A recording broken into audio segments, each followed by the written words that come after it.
And you also see headlines like Walmart raising prices up to 51%. They're doing that because they're not going to eat the tariff. They're going to pass it on to you. And that was the lone liberal on Fox News, Jessica Tarlov, ripping conservative co-host Jesse Waters. Hello, everybody. David Shuster here. This Tarlov humiliation on this day of Waters was epic, even by Fox News standards. Waters opened himself up to the ridicule with a Trump talking point about the trade deal with the European Union. Under the agreement, most European goods imported into the United States will now be hit with a 15% tariff. And the 15% thing is great because it's small enough where the importers here will eat the tariff and not pass on the price hike. But it's big enough, because that's what they're already doing, but it's big enough to make U.S. industry more competitive. Actually, U.S. industries under the Trump administration are now less competitive, according to the latest financial reports. And most businesses say they will pay for the tariffs by raising prices on consumers.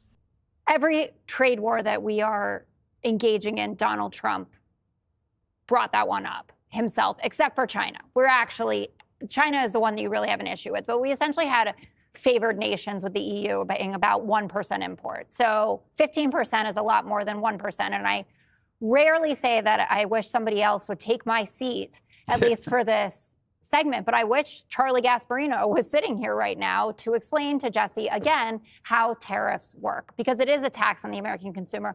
Fox business correspondent Charles Gasparino appeared earlier in the day on Fox and Friends, and when host Brian Kilmeade delivered the same claims as Jesse Waters, including that the EU would now boost U.S. industries, Gasparino responded with this. Let's just break down what you said. The stuff that they're buying from us, they probably would have bought anyway, Brian, to be real honest with you. They're cutting back on Russian natural gas, obviously, for a lot of reasons. They're building out their military because of Russian expansionism. So that they were going to do that anyway. And when you say we get 15%, true, but that means U.S. consumers are paying 15% more too. So it's kind of like a tax increase on U.S. consumers. That's one way to look at this. So remember, and by the way, we don't have a lot of details yet. There are not a lot of details from the Trump administration about the deal, and the 15% tariffs are like a tax on U.S. consumers because those tariffs are usually passed along to consumers through higher prices.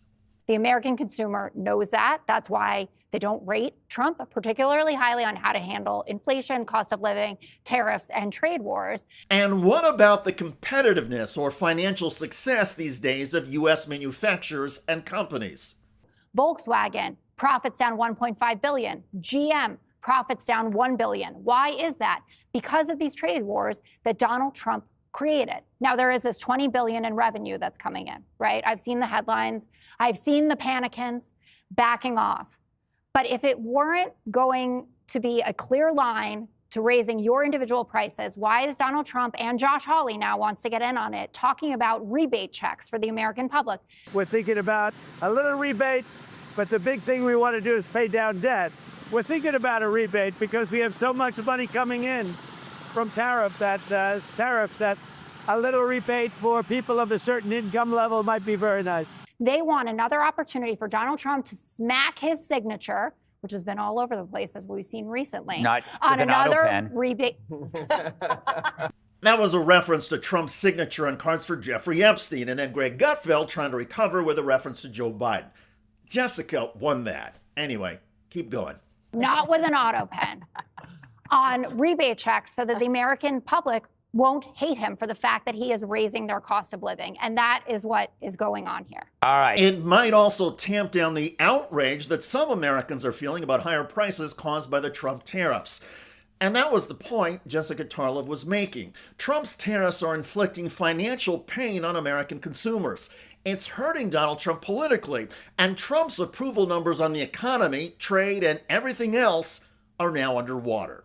How about the economy? That was what he was elected for. Minus 14 points. How about foreign policy? Minus 14 points. How about trade and those tariff wars? Minus 15 points. And of course, the Epstein case, the lowest of the bunch, minus 37 points. 37 points below water. My goodness gracious. On every single issue. Inside the polling, the data reveals that on all issues, Trump is being driven down by a fundamental lack of public trust. A strong majority of Americans simply do not trust or believe much of what Donald Trump is saying these days. And there's an example of that now in the European Union trade deal. Trump claims the agreement will have the EU invest $600 billion in the United States. But there's a problem, as Politico reports. Quote, the European Union has admitted it doesn't have the power to deliver on a promise to invest $600 billion in the United States economy only hours after making the pledge at a landmark trade talk in Scotland. That's because the cash would come entirely from private sector investment, over which Brussels has no authority, two EU officials said. Here is Fox News on the reaction statement from White House Press Secretary Caroline Leavitt and other Trump officials. President Trump appreciates President von der Leyen's efforts to reach this deal and fully trusts and expects the EU will live up to their bold new commitments, and the Commerce Secretary is elaborating further. The European Union put together all of their companies, their pharmaceutical companies, their auto companies, all their businesses who made commitments to the European Union that they could then give to President Trump and said, we are committed to building in America $600 billion of additional investment. Commerce Secretary Howard Lutnick, though, also has some credibility issues. He insisted a few weeks ago there would be dozens of trade deals by this point. In fact, there are less than half a dozen. And most of those are not deals, they are framework agreements with details that still need to be ironed out. It all means that this is a good time to be a fact-based progressive like Jessica Tarlov on Fox News. The Trump MAGA talking points from Jesse Waters and other conservatives are not holding up very well. In reality, Donald Trump's tariffs are causing businesses to pass along higher costs to consumers. Public confidence in the United States economy is dropping. Trump's approval ratings on trade and the economy keep falling. And the successes claimed by Donald Trump rely on his own demented imagination. Kudos to Jessica Tarlov for being the voice of reason and sanity on Fox News. Clearly, her job on that Trump propaganda channel is a lonely one.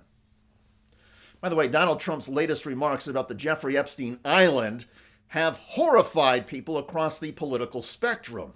I never had the privilege of going to his island, and I did turn it down, but a lot of people in Palm Beach were invited to his island. Yes, Donald Trump called visiting Epstein's island a privilege. The same island at the center of horrific allegations of underage sex trafficking. Privilege is doing a lot of work here. Filmmaker Jeremy Neuberger, the privilege of going to a rape island? The Lincoln Project, the privilege is crazy. This video generated a lot of comments on YouTube. One of the most popular is from Stephen, who wrote of Trump, "For a habitual liar, he's not very good at it, is he?" Indeed. I look forward to reading your comments about Jessica Tarlov humiliating her co-hosts on Fox News while dishing out the truth about Donald Trump and his tariffs. I'm David Shuster. Thanks for joining us.